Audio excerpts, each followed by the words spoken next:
This episode is powered by DENmeditation.com, with locations in Los Angeles that normalize meditation and make it available to all. Though meditation is the primary focus, the bigger goal is for people to understand and love themselves, thus creating more harmony in the community at large. To find out more about Den Meditation's teacher training programs, retreats, and all things Den Meditation, go to DENmeditation.com.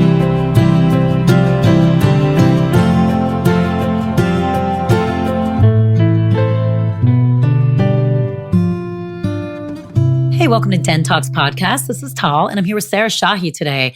Gorgeous actress, fun friend, a mom of 3, wife of 16 years. We have so much to cover, and she is honest about it all. She's also a meditator and comes regularly to the Den as well. But what's interesting is about 3 years ago, she kind of really started honing her studies and kind of her inspiration of spirituality and how to bring it into her life every day. But she does tell of stories how since she was a kid, how this stuff has always been around her and the way she thought and all these amazing kind of crazy stories. But if you have trouble letting go, this episode is for you. With everything going on in her life and trying to keep a career going, which she does very well, and have her relationship going, she's kind of learned how to let go and surrender and be in the moment and trust that the universe is working for her. And that is really difficult to do. And she gives us so many quotes, so many things to ponder, and ways that you can actually start learning how to do it. I really hope you like this episode.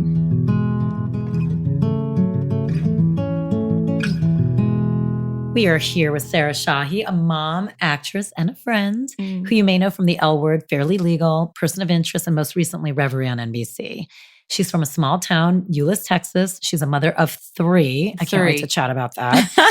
And she's a regular meditator and a spiritual seeker. I feel like when you and I are together, we talk forever about everything. Everything. So I'm excited for you guys to actually be able to listen to it. Yeah. So you are like, when do you feel like for you, your quote unquote seeking began? Like, were you always like that as a child, or was there a moment in your life you remember all of a sudden trying to look for different answers? Yeah. Well, ever since I was a kid, I would have these, I would have visions.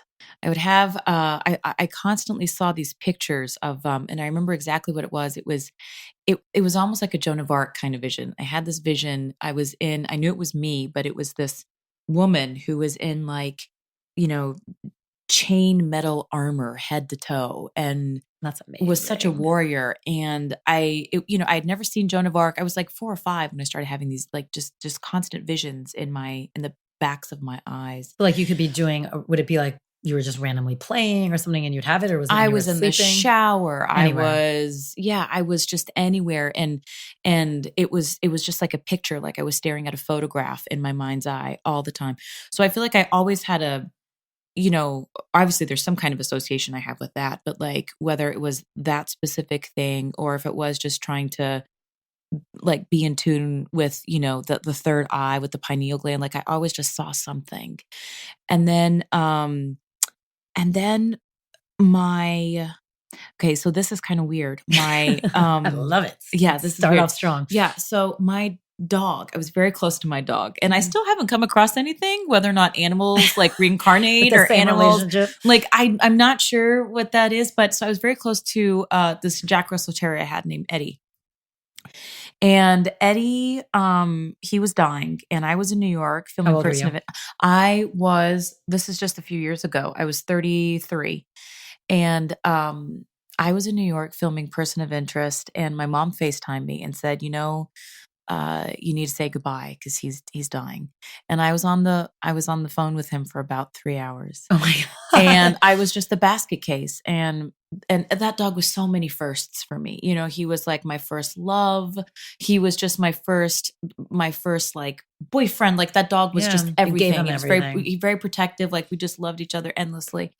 And I remember, and then I went, okay, so that night I went to bed, and I remember there was this, and I was in New York. There was like this huge like thunderstorm, and I remember I looked up and I saw my drapes were blowing in the wind, and I was like, oh, that's so strange.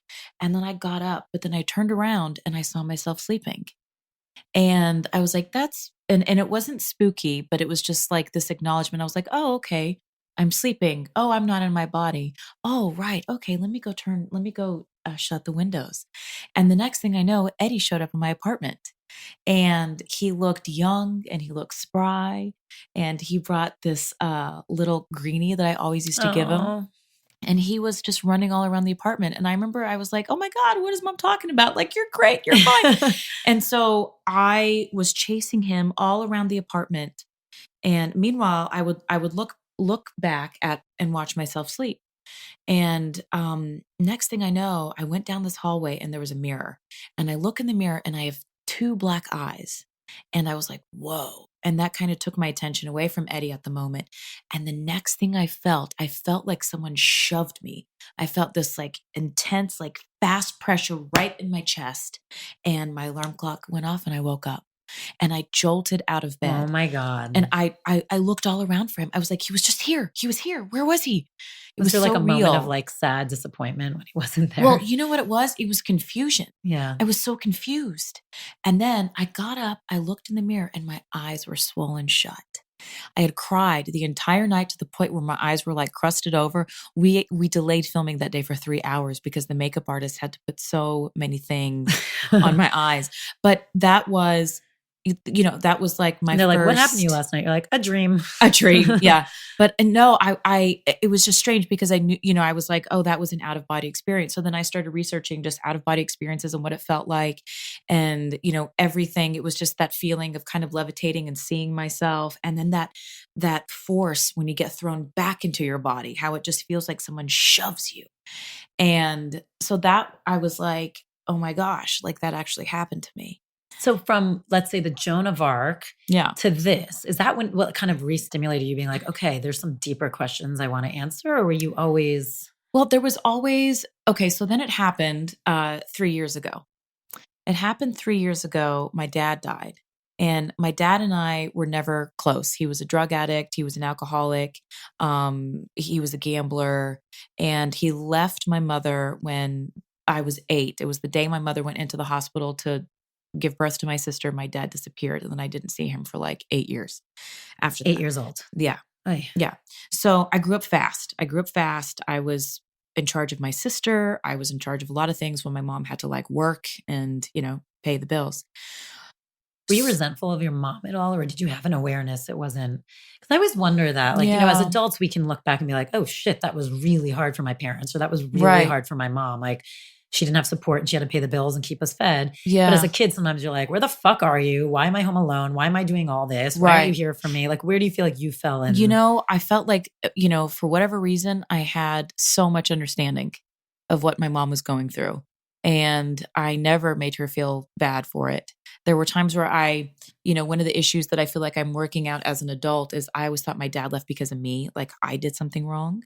So I remember every time I did see him, I tried to be perfect. Right. I tried to be, you know, I wanted to sit in his lap and I wanted to call him daddy and I just wanted him to love me. So maybe this time he wouldn't leave, you know? So. And how often would you see him? I would see him, let's see. Okay. Maybe once every 2 to 3 months, he would come in town for like a weekend. And then my mother would never cry in front of us. You Amazing. know, she would never cry in front of us. She was always so strong. She always had a smile on her face. Yeah, it's like, I don't know how she did it. I mean, there are times, you know, it's like I have 3 children. My mom had 3 too, but we were all 8 years apart. Right. And I have 3 young children. And, you know, going through some of the relationship shit that I'm going through, like, and then, soon too. Yeah. And then trying to mom through all that stuff and be a mother. It's hard. It's so hard. There are so many days where I don't want to mom.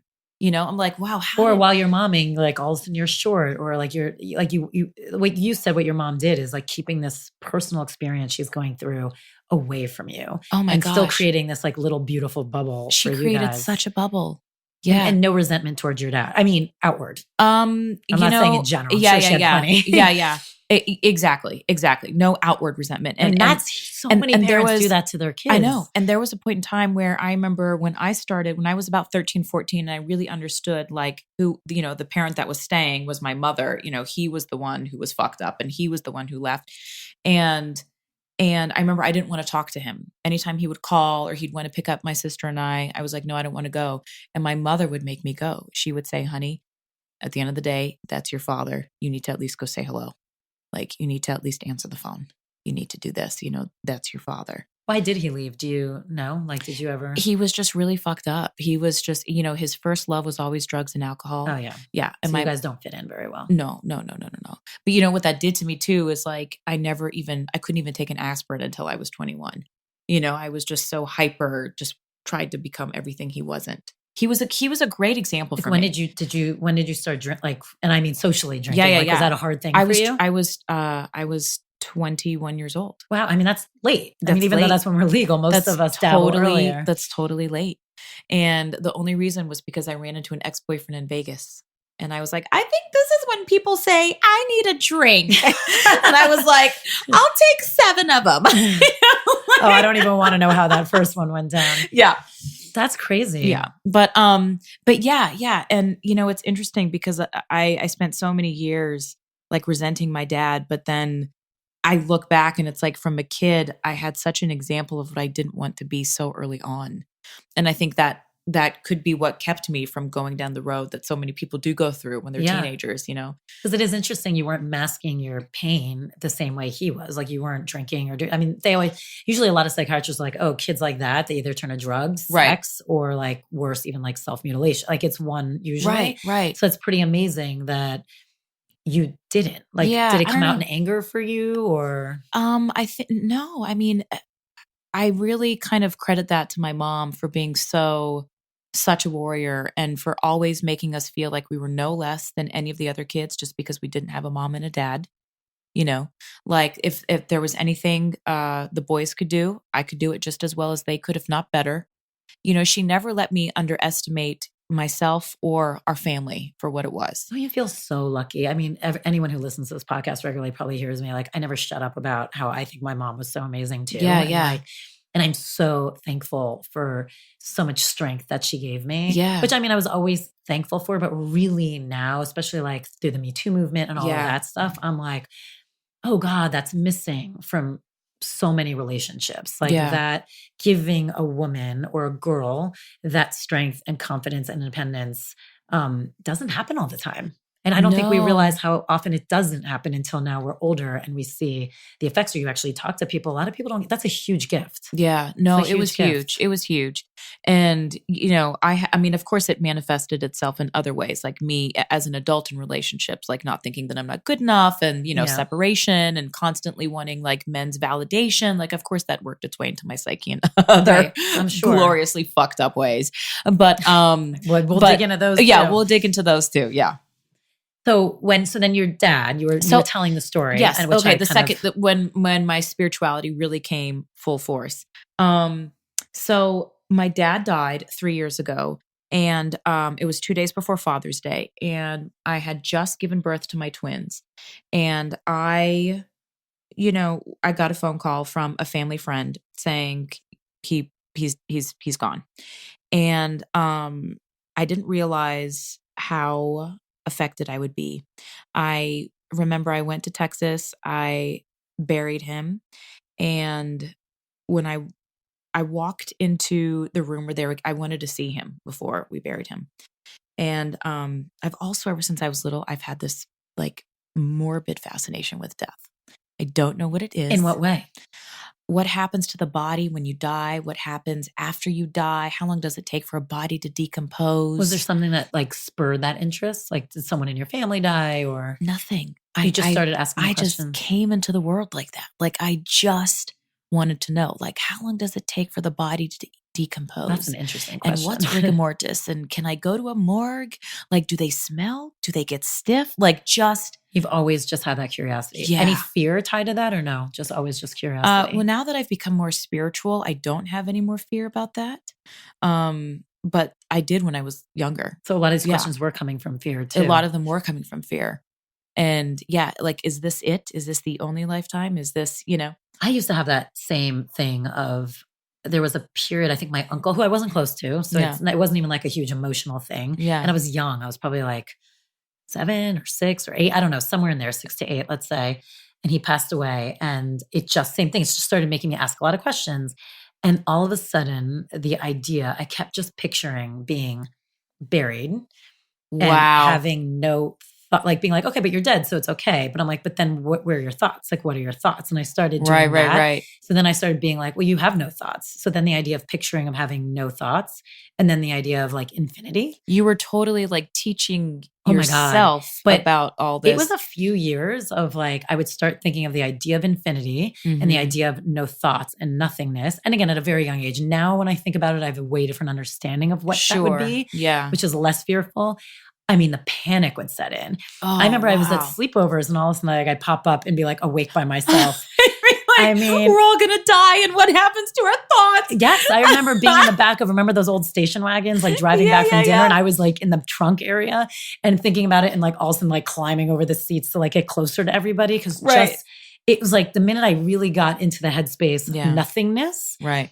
Which just brings us kind of to meditation. It's like it actually brought on panic. It was actually fast. So I get it. Like That's interesting. And it is weird at a young age if you start thinking about that stuff because we're not yet, especially with the way society was, equipped to understand it. That's right. But it's interesting because I think it begs the question, well, then how do we get these thoughts? Where do they come from? I know. You know, and the more I learn, I choose to believe that it comes from, you know, previous lifetimes and, you know, all that other stuff. But yeah, so he died and I started feeling him around. And I remember I would change my twin's diaper and go, oh, he's in the room. Now, just to back up for a second. Yeah. When he died at this point, because I know you and I have spoken about this before. Yeah. You were very estranged. Like you did not. I hadn't spoken to him. Cut him off for a while. Yeah. I hadn't spoken to him in 13 years. Right. So it's 13 years. So you kind of in your head are like, okay, it's a thing. He died. You're not necessarily emotionally reacting at this point. I was surprised by how much it took me over. Like when I went to go bury him, I took pictures with me. I wrote him a letter. You know, I talked about my children in the letter that I read to him. And I was really gobsmacked by how much his death like put me on my knees. And you had like kind of an emotional, you were with your mom and sister, right? I was with my mom and my sister. My brother was off. He was in the army. And so, yeah, I mean, the girls, we were thicker than thieves. Like we slept together. I slept with my mother and my sister till I was 18. You know, it was like we were so strong. We were each other's strength. And I never thought that I would react like this, you know, when he passed. And so I started feeling him. And then I was like, oh, this is interesting. Maybe I could have a relationship with him now. So I started talking to him. And then I would dream about him. And I remember I used to always either see the back of his head or I would see him from his legs down, but I could never see his face. And I always wanted to see his face. And then one day I did this play over at UCLA and I was really, really nervous. And the night before I went up, I had a dream I was on stage. And one of the things I always wondered about my dad, because we didn't talk for so long, he threatened to kill me a lot, which is why I finally cut off contact with him because he wanted so much money. And I knew he wanted it for drugs, so I didn't want to give it to him for that. I always wondered if he knew how much I really loved him and how I did try to help him so many times, but he just didn't want it. And so I had this dream the night before I went on stage at UCLA, and I had a dream I was on stage. And I look over at the crowd, and there he is. And he's young, and he's vibrant, and he's got the mustache, and he looks like how he did when he was like 20. And I look at him, and I go, Dad. And he looked at me, and he just nodded his head. And I went, I love you. And then he nodded his head again. And then I said, and I'm so sorry. And he kind of looked at me perplexing, like, you know, how come? And I said, I'm so sorry for everything. And then he nodded and then he disappeared. And the next. God. So you really got to like share your piece. Oh my gosh. I had full on closure. And I woke up that morning and my pillow was completely soaked. And I looked over at Steve and I went, I just went somewhere. I just had closure with my dad. I knew I had met his soul in some place and he got it. He got everything I was trying to tell him. And that night I went on stage. I'd never been in a play before and I got a standing O and I killed it. And it was, yeah. So that was just, and then, okay. So that kind of ties into my professional work a little bit too, because it's hard for me. I'm a Capricorn. It's really hard for me to separate my personal and my professional life. They bleed into each other way more than I would like for them to, but I'm so attracted to bringing those two worlds together. I read the script for this thing called Reverie, and it was the story about a woman who loses her sister and her niece, and she's dealing with grief, and she's traveling to these alternate realities to save people. They're getting stuck in these worlds, and she has to bring them back. And so I just really felt connected that at that point in my life, I needed to explore this. I needed to explore grief. I needed to explore what it meant traveling to another world. And it just started opening my eyes in so many ways. It's like amazing that your job is in a great way making you think, and it's thought provoking for you, and then it's causing action. So then did you start were you like researching and looking and finding after that? Yeah, well, it's interesting because, the more I've learned about myself, the more I get out of my own way, the more That's the key, right? That's the key. The more I'm open. So it's like things would just find me, whether it was friends suggesting, I think it could have been around the same time that I possibly connected with you, and we were I was like, oh, the Den, and it was just, but yeah, friends would start, I'd get books that would just be handed to me about meditation or about spirituality. And again, I was on my own natural path because of everything that had happened to me. And I had always had a sense of cosmic influences, Yes. And so, and I don't know. And I was always raised with this idea that you could get whatever you wanted. If you created it, if you worked hard, if you thought about good things, if you vibrated at a certain level, it could come to you. That's amazing too. So it's like I was always kind of living parallel to these thoughts, It's like you were innately doing a lot of this stuff. You didn't necessarily understand what it was, but you were doing it. Yeah. And I don't know. And so it all just kind of, it's like all my roads led me down this path. And I also feel like the older we get, as adults, we go through shit. And, I've gone through so much shit, whether it's with, personally, I've been married for 16 years. That's incredible. And I don't know. That's a lot. I don't know if it's incredible, but it's a long time. And especially in Hollywood, that's a long time, Very long. How do you feel like, you've changed a lot since 16 years ago as like a human, especially with kind of all these things that have been happening to you. Yeah. What do you feel like the biggest change for you, not just in the relationship, but as a human, what do you feel like you do differently now, especially now that you've kind of been more on this path than you did before? Oh gosh, Tal, that answer changes every day. Really? I literally sometimes I feel like I'm a schizophrenic person because I wake up and each day could possibly be a different person.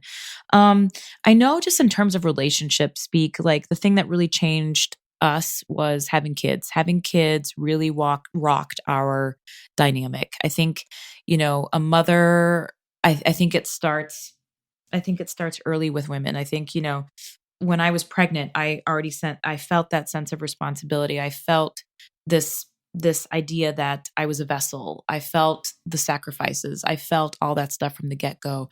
I think with men, it's not as instinctual for men. I think they have to learn it. And we definitely went through some growing pains to get there. Kids are so hard on a marriage. Kids are so hard. But I'm at a place right now where, I've been humbled a lot. I've had, the universe. It's interesting. Oprah has this really great anecdote where she talks about how the universe, when it's trying to get your attention, at first it's just a little whisper. Mm-hmm. I think we talked about this, and then you don't pay attention to the whisper, because just as that's that little voice that you're like, oh, and you justify why you're doing what you're doing, or you make excuses for why you don't need to do what you should do, and you just keep going. And then when you don't listen, then the universe can throws a brick in your face, and then you still somehow manage to talk yourself out of what you need to do, and then eventually your whole world comes colliding down, and you're next thing you know, you feel like you've hit your fucking rock bottom. Do you feel like that's happened to you? Yeah, I feel like that's happened to me. In our relationship, it's, oh my God, it's so convoluted. But yeah, we've been through some rocky moments. We've separated. We've almost filed for divorce, and then we decided not to file for divorce. And then, the amount of times we've had to split up and get back together, and but I think one of the big things is that you have to come from a place of honesty. And every time we made those moves, they were honest moves. And then to have the courage to say, okay, this doesn't feel right now. I think we should try it again, But one of the most important things that I've learned is that I used to be the kind of person that I was like a beast at work, just constant beast mode. I was very vocal with my opinions, and definitely demanded a certain amount of contribution from everybody that was around me. But I had a hard time doing that in my personal life. And That's so interesting. yeah, really hard time. I think it's because I wanted the home life to be happy. I was like, okay, we have kids.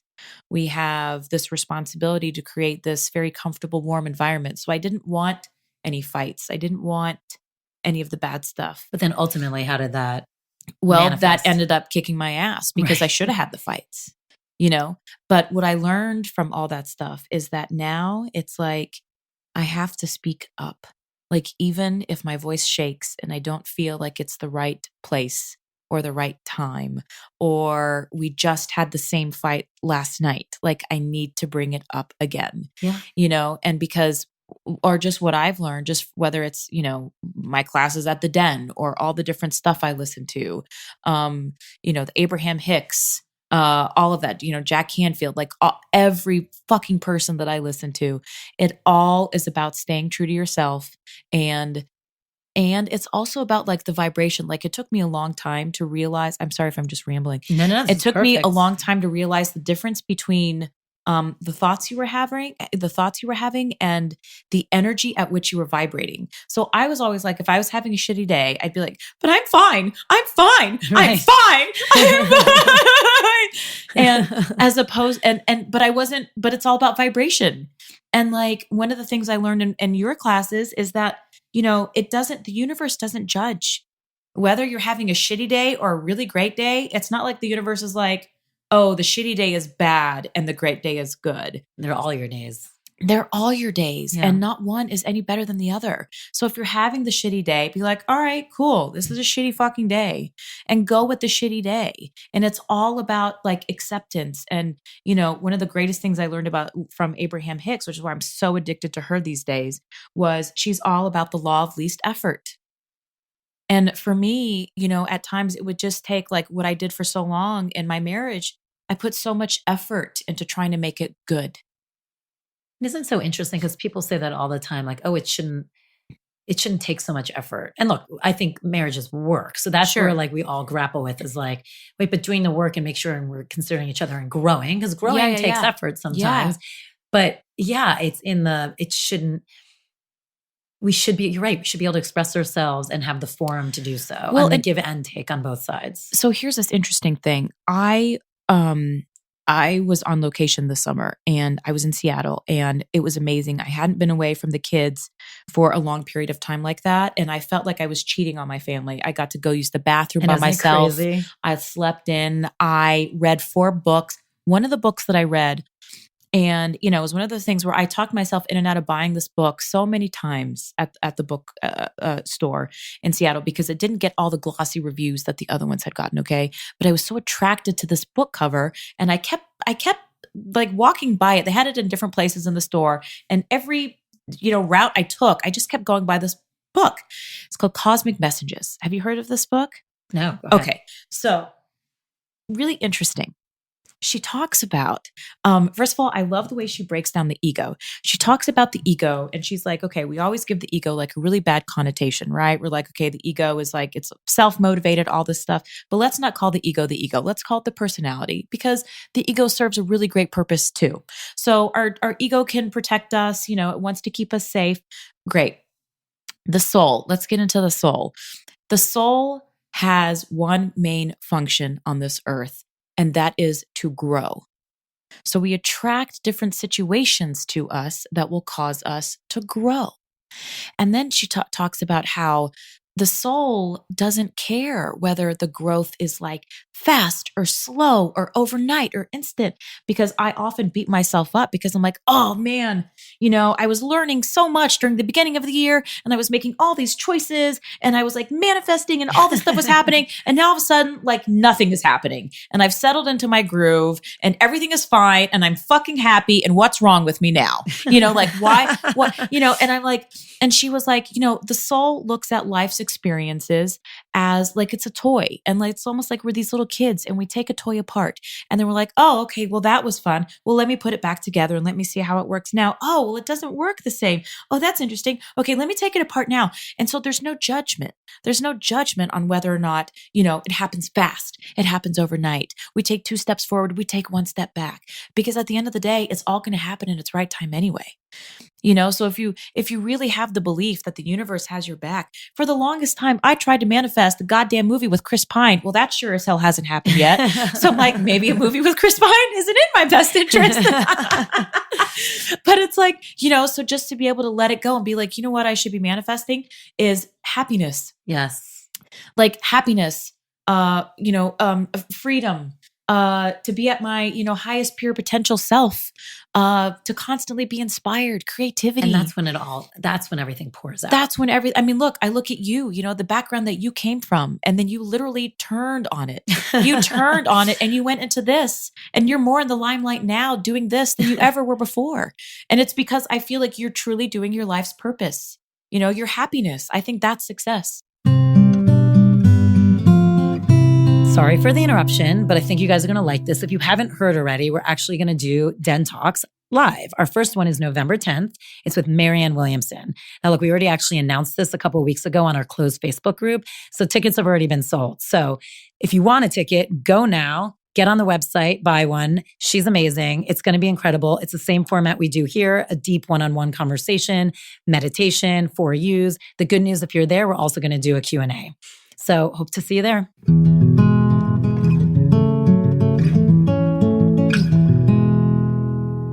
I was just having this conversation. It's like knowing, like in a weird way, you are the vessel, you are downloading the information and you are the vessel. And when you can connect to yourself in the purest form, you will be doing the greatest things and you will figure out exactly what your purpose is. And by the way, purpose comes in so many forms. I think everybody's like, my purpose, and they think it has to be grand. Like everyone's going to be like the Mother Teresa. Yeah. It's like, that's not true at all. Like purpose, sometimes it can be the small person, like anywhere. Like it could be someone driving a taxi cab. That could be their dharma and that their purpose. And that's great. And that could be helping make the world go round exactly the way it's supposed to, which is why no one can rate or look or think some people are better than others, because it means nothing. It means nothing. I have a really great little quote about Mother Teresa I want to tell you. Of course, I'm somewhat paraphrasing this, but you know how, so she was quoted saying something like, you know how they say God can't give you more than you can handle? Well, sometimes I wish God wouldn't trust me as much. And I thought that was so inspiring. I love that. Yeah, no, it's so true to just be open, because you never know, what form all that stuff is going to take. I mean, you could spend your whole life insisting, I'm supposed to be this and I'm supposed to be that. What if at the end of the day, your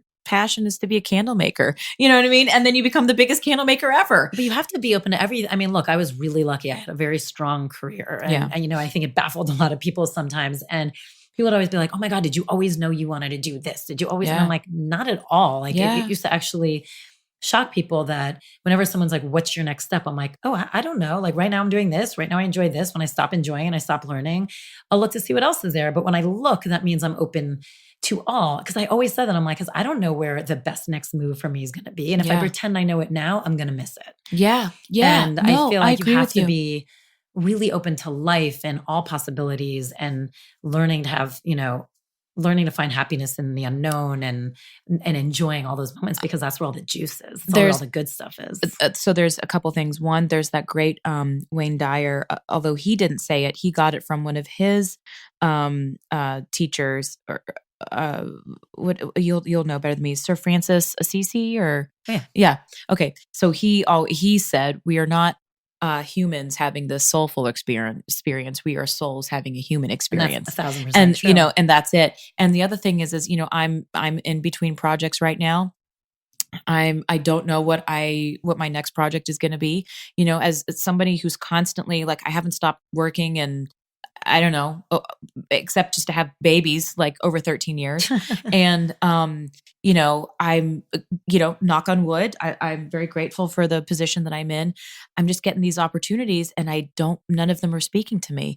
And I went into a meeting the other day to meet with this big executive, and they were like, well, what do you want to do? You know, you have your pick. You want to do this, you want to do that. And I was like, honestly, I don't know. I got an Instant Pot. I kind of want to stay at home and like play around with my Instant Pot recipes. I really don't know.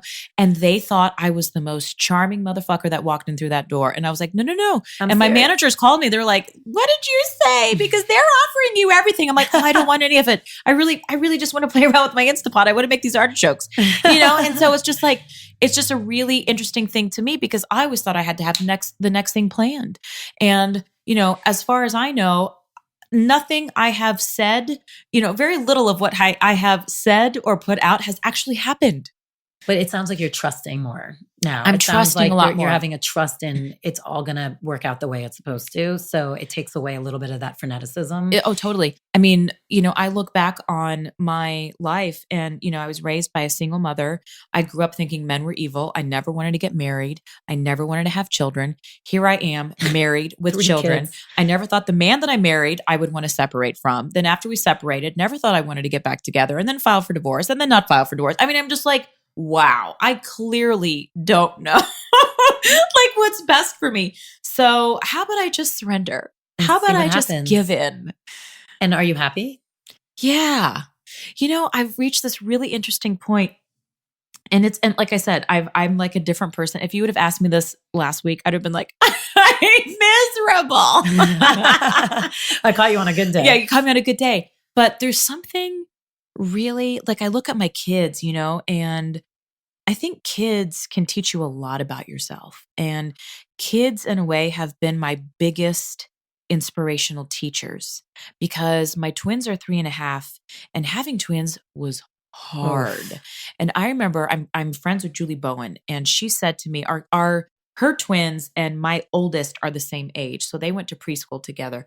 And I remember when I told her I was having twins, she looked at me, she was like, oh, I'm so sorry. And I remember thinking, oh my God, what a bitch. Like, I'm so happy. But now in retrospect, I know exactly what she means. And I don't wish it on anybody. Right. So, but you know, they're about to be 3.5. Or they are 3.5 and they just started school.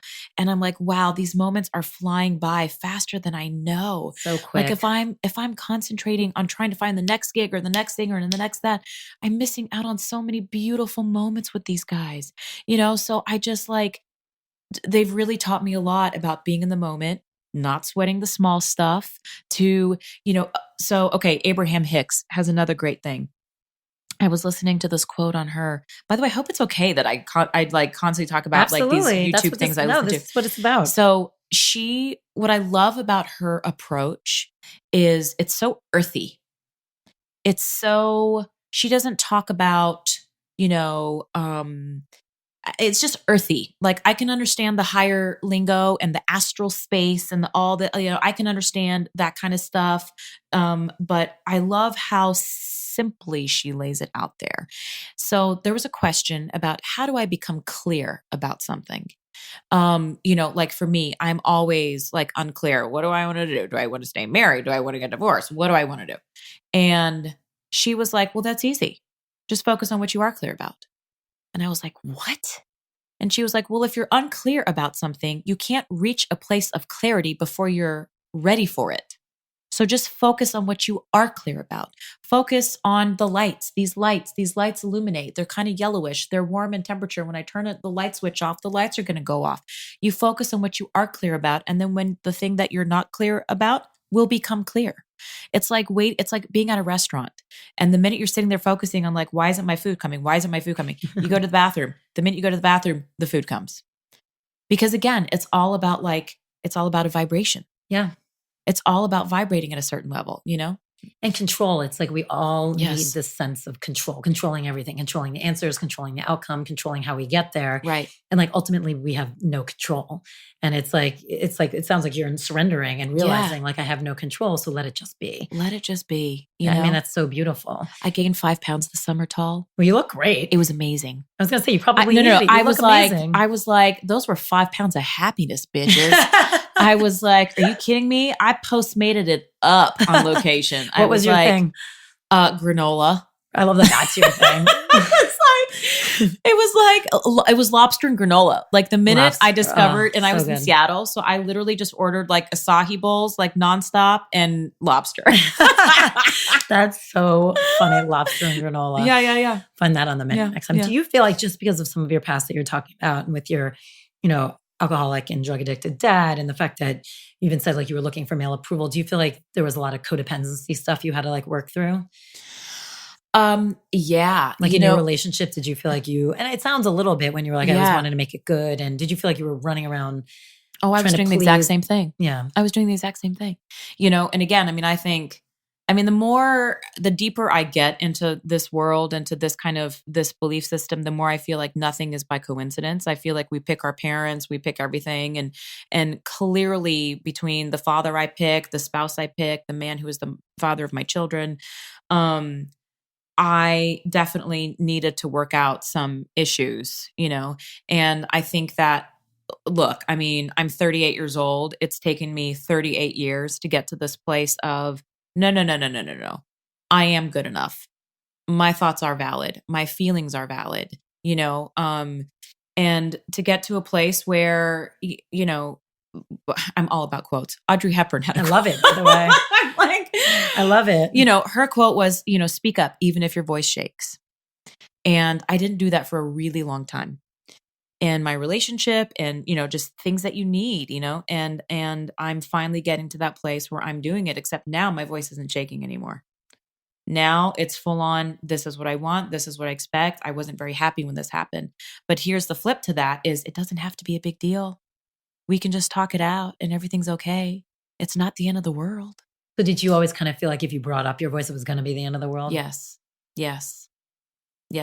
And the thing that I'm, one of the things that I'm also learning is you can't control what the other person does. So whether it's, your boyfriend, girlfriend, your spouse, your coworker, no matter what it is, you can't control what the other person does. Nope. The only thing you can control is how you react to them. So if they choose to get upset over something, you don't need to get upset over it. You can still go off and have a glorious day. Mm-hmm. You can still look at a situation and be like, all right, well, that's, you can, as is it. Okay. That is what it is. And that was shitty, and go on. But that's really huge because so many times the way somebody else reacts can completely affect your mood, your behavior, how you react. That's right. And so to have the ability to stay separate and let someone, by the way, and also give them the space to just react, even if it's insane in your mind or uncalled for, giving them the space to just be who they are. Yeah. And to then have the space to say, but that's not me. And I don't have to like go down to that vibration or go down to that level or go down to that reaction is huge. It's also all about being just superbly transparent in what you need. So that thing a lot of couples do, we don't go to bed angry. I think that's kind of bullshit. Only because what a really great sleep can do for me, it can change my perspective. So I'd much rather go to bed and be like, okay, we're going to have to agree to disagree tonight. I need to sleep. We'll talk about this in the morning. I'm with you because sometimes I also think separating in some moments, and I just mean even just in the time, like having an argument being like, time out, go separate places. And even if it's overnight, let's chat when cooler heads prevail. That's right. Can be life-changing. Because usually for all of us, it's like once your temper or whatever it is, your emotions rise, you have the inability to think clearly. That's right. And if you can like count to 10 or whatever it is, or even just walk out and give yourself a night, it is amazing how you can look at it completely differently and probably actually be able to hear what the other person's trying to tell you. That's right. Even if they're saying it ineffectually, like you could probably start to understand it and hear it. The thing is, and I was talking to a girlfriend today who was going through some relationship stuff, and it was like, you know what? Here's the thing. Everything you're feeling is valid and everything he's feeling is valid. Yeah. And it's like at some point you both either you have to accept what's going on and find a way to be truly happy, or you need to voice your needs and not worry about, oh, well, if I do this, it's going to upset him. But upsetting him is causing you all this pain. So who are you serving? You're doing a disservice to him because maybe he needs to hear this in order to grow, and you're causing yourself all this pain. Do you feel like it's really changed your guys' relationships since like do you feel like you've been implementing this stuff? Huge. And honestly, the things that I'm telling you now, I feel like I've always known, but I wasn't practicing it. I didn't have the whether it was the courage or the true understanding of it. It took me a long time, and I think I'm still discovering, like, they always, just be you, just be you. What does that mean to just be you? I think I'm still like learning that. It's just like, it's all a process. I think it's all just moment to moment new and discovery, but to really be honest.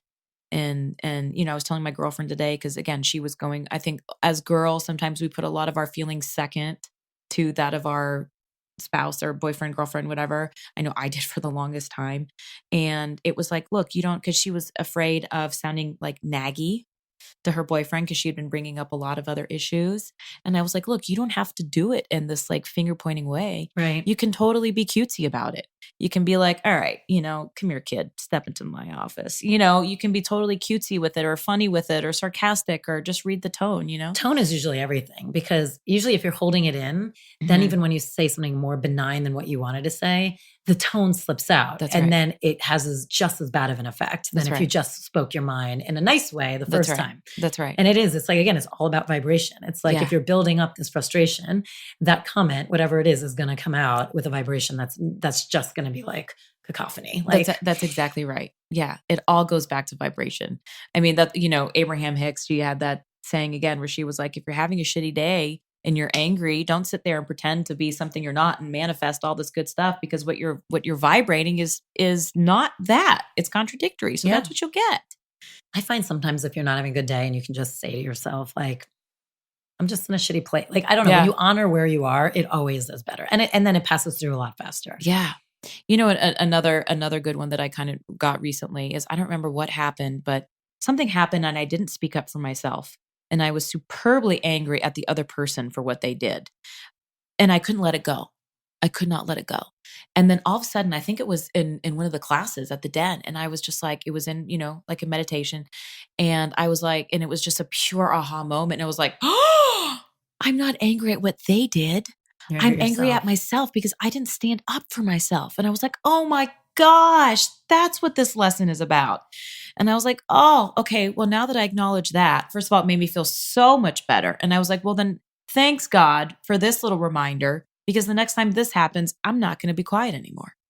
It's funny. I try and think about that a lot if I'm having any moments of like severe, like frustration, right? Or if I'm having those days. Sometimes I have that day and I'm like, what's really going on? Like, right, and I will really actually stop and be like, what is happening? What are you reacting to? And why is it bothering you? Because almost always it has something to do with myself more than anybody else. It's not the external. It's always internal. Always. And we create the external, that's. Yes. And the more we blame the external, we're just getting further and further from our truth and ourselves and our essence, which goes back to everything you're saying. That's right. I mean, this is such an amazing conversation. Am I correct in that you talk to yourself a lot? Yeah, I do. Have you been caught doing it ever? Have I been caught? No, I have not been caught. I mean, I did when I was a kid, but no. And basically where that comes from is, my life is so chaotic between a 9-year-old, 3-year-old twins, work, my husband, just all that stuff. I never get moments of silence. And when I do get those moments of silence, sometimes, the first place I go is I just want to close my eyes and just meditate for a second and just try to think absolutely nothing, not even meditate on anything, just have nothing go through my mind, which feels amazing. Right. And then the other thing is sometimes I need to work shit out. And it's hard for me to work shit out in my mind. I need to say it out loud. I need to talk to myself. So like, how do you do it? So this usually happens in the car. And I just turn off, my music and I roll my windows up and I'm just like, okay, all right. So what happened today? I was like, well, this was shitty or that was shitty. The twins really irritated me. I needed to do this. And I just will go through the day and say, all right, well that, either what can we do differently? And I always say we, because it's not just me. And, I don't know. I feel like, the surrender, me surrendering that and learning that I'm trying to control too much. I needed to surrender. That happened in a moment of me talking to myself. I was, I don't remember what I was driving home from, but, I was like, well, nothing has gone the way you wanted it to.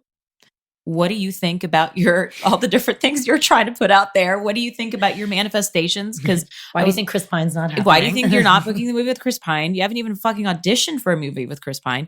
I was like, I've written out to like the dollar sign how much money I want to make and the movies I want to get and the roles and where I want it to shoot and the locations and the kind of house I want, even had a visualization board. I was like, you've done all of it. Why isn't it happening? And I was like, well, you clearly don't know what the fuck is good for you. That's what it is, And so it was just like, you need to just give in already. Just surrender. I mean, you're so lucky to have that moment. Some people never get that. Well, I hope by having this talk, like we can inspire people to just talk, whether it's talk to yourself or just give in or whatever it is, to just, I don't know. Because I really do think when people get it's my one problem with visualization boards, and they're not bad. People do them all the time and it works for them. So I'm not saying that. But for me, I sometimes feel like if people put too much specific thought into exactly what they want and how they want it, they might be missing getting the bigger thing around it. Right. I mean, I've said this before here too. It's like being a parent when I was struggling getting pregnant. And I remember saying to myself, I can be a mom. Like, I'm going to be a mom. I have to be not attached to how that's going to happen. And I always have to remember, and I give this advice to every woman who's struggling. I'm like, remember, if you want to be a mother and that is what's important to you, right, it's going to happen. So let go and don't worry and go through whatever journey you have to go through as far as you want to do.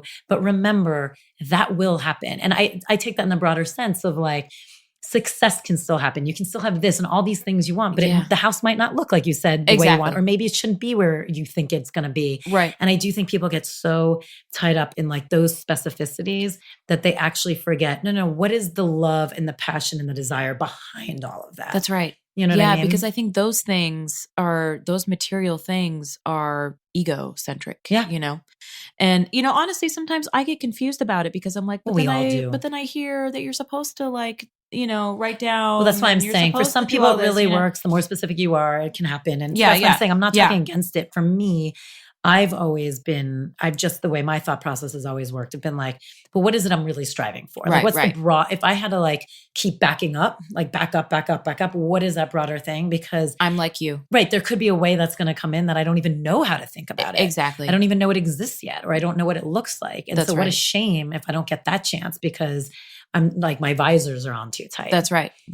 So, but like you. So I think you're like, it's so lucky that you've had that moment of like, okay, clearly I don't know what's good for me. Yeah. Let me let go and see what's good for me. Yeah. I love that you talk to yourself. Yeah. Okay, let's do your 4 U's. This is a perfect time. So I'm going to ask you 4 questions, 4 takeaways for the audience. Okay. Favorite book? Oh my goodness. I know, and you're a reader. I'm a reader. Like she doesn't watch TV type reader. No. Okay. There's like so many ties. Okay. Many Lives, Many Masters blew my mind. Oh, that book changed my course of thinking. Blew my mind. Another one, Cosmic Messages. I talked about that. I was really into that. Cause it also took it was like angels and message, all that stuff. It was just great. Spirit guides. And another one, now let me just get like non-spiritual minded. One Day was a really great book. Let's see. Time Traveler's Wife. I still hold that up as one of my all-time favorites. Beautiful book. All-time favorites. What's another one? I just got a Western. I'm really excited about that one. A Pulitzer Prize. It was called Into the Distance. Let's see. I could go on and on. I know about you were the a huge books. reader, but that was amazing. Okay. Current obsession. What is my current obsession? Could be anything, a person, a thing, a study, a drink, a food, a practice. Anything pumpkin related. I love that. Yeah. Are you one of those Starbucks pumpkin coffee people? I've got my pumpkin coffee. I just bought a whole bunch of pumpkin candles. I've got this magazine on all pumpkin recipes. You are in a pumpkin phase. Just all pumpkin. It's the right season for it. Yeah. What's a meditation that you love? Okay, there's a couple. One, I really love the Buddhist Nam Myoho Renge Kyo. Really, really love that. I love how it sounds. The Nam Myoho Renge Kyo. Like I just I just love how it sounds because your body just vibrates even as you say those words. Isn't it beautiful? And so that's one. And then I like listening to a lot of guided stuff on, like I'm really into Abraham Hicks right now. So pretty much she can do no wrong. And then just trying to trying to get into that nothing space. I had a really great moment here at the Den where you had a teacher. His name was Jason. And it was like the lunchtime detox. And he was like, "Okay, go into the meditation." He was like, "Now go deeper." And I literally remember that movie Get Out. Yeah. Where, okay, Catherine Keener. You kind of sound like her, by the way. I do? I don't know. There's something. There's like there's a raspiness, and the worst. I love it. I love it. But when she's like, when she looks at, I don't know if you saw it, but she's like, "You're in the sunken place." And when he said like, "Go deeper," I just like, I dropped. Something in me dropped, and I saw nothing but this big expanse levels of like black and deep and like nothingness. So just trying to do nothing. Trying to do nothing. Which is not easy. I'm so tired, Tal, of like controlling and trying to always figure shit out that I'm in this big phase of wanting to do nothing. Isn't it like, and isn't it funny how in the past you might have construed that as like laziness? 100%. I always find that too. I get in moments of like, I just need to hibernate right now. I need to do this. And now I'm like, now we label it a little more self-care. Sure. Exactly. But in the past I would have been like, get your lazy ass up. What the fuck are you doing? Right. But you know, it's one of those things that's like, maybe we needed to do that. We needed to do that to get to the place that we are now so we can be lazy. I know. You know? True. What's the first thing you do when you wake up? So my morning routine is quite jarring, and nobody wants this, but I wake up to the sound of 2 3-year-olds. It almost sounds like, you know, Robert De Niro and come out wherever you are. You know, it's like, it sounds demented, but it's Knox and Violet throwing their doors open, just screaming, "Mom, Mommy, where are you? Mommy, where are you? I don't see you." And so I'm just, you know, and it ranges anywhere from, you know, 6 to 7 in the morning. And I still, they're still in diaper, like nighttime diapers. So I have to stay up till like 12 or 1 to kind of change them. So anyway, it's just a disaster. It is so fast. I mean, having kids, young kids, really, it changes everything. And it's hard because when everyone's like, "What's about your practice?" I'm like, the young kid thing is actually really difficult because you have to just keep backing up when you wake up in order to have any time for yourself. Yeah, which can be hard. Yeah. You have been amazing to talk to. Oh, thank you I for being this. so open. I mean, you've said so many incredible things. Do you feel like you have a piece of life advice you'd give anyone? Oh man. You know, there's, you know, because of all the different transformations that I have felt, especially most recently in my life, there are times when I feel like my life, whether it couldn't go worse or I couldn't feel more hopeless. There's a great quote, and I don't know who said it, but it literally was, the caterpillar thought it was the end of the world until it became a butterfly. And I look at that, I remind myself of that. Just to know that, okay, this could be a quote ugly phase, but it doesn't mean the most beautiful thing isn't around the corner. And there's another great one. I told you I'm full of quotes. I love that you are, because her personal practice is going to be a quote. Okay. So, Maya Angelou had this really awesome quote, and she was talking to Oprah. By the way, you could have done a quote calendar already. I feel like you've had. I guess I could have. I don't know. But she talked about sort of the strength. She was talking about the strength between ancestry and how we're always so connected to all the lives before us and everything. And she said, I stand here as one, but I come as many. And that was so incredible to me. So incredible. So true. We bring a lot with us. Yeah. Thank you for this. I feel like there's so much out there it's really relatable, and you were just an open book, and I appreciate that. Well, I thank you. I thank you for putting this out there for the community, for me especially. You. I actually have a little gift for you. Ooh. I do. So stay tuned, because she is going to do a personal practice as well. Thanks, Sarah.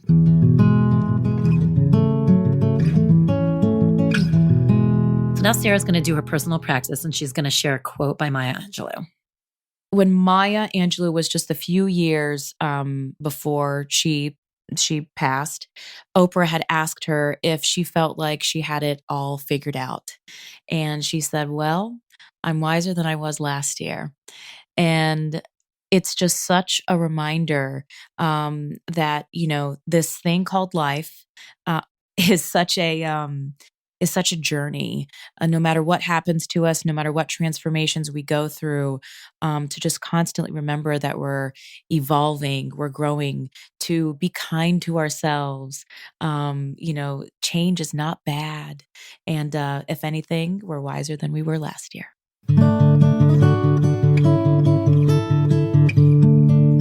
DENtalks is produced by Mike Burns, Nicole Rappi, Reem Edon, and music is by Alex Fetter. If you haven't subscribed, please do. And also, wherever you listen, please go and leave us a review. It's so greatly appreciated. It really does help us out. If you want to keep talking about all this stuff, please join our community on our secret Facebook page. Go to Facebook, search DENtalks Podcast, and join us there.